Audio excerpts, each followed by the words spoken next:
कळमेश्वर शहरातील नागपूर काटोल रोडवर bank of इंडियाची मोठी शाखा आहे। दररोजप्रमाणे बँक आपल्या वेळेत बँकेचे व्यवहार सुरू होते।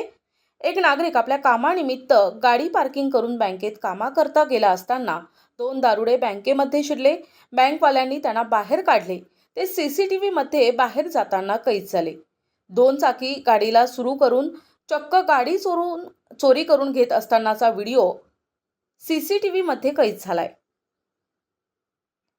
चोरट्यांनी होंडा शाईन ही गाडी घेऊन पसार झालेत। कळमेश्वर पोलीस स्टेशन येथे गुन्हा नोंद करण्यात आलाय।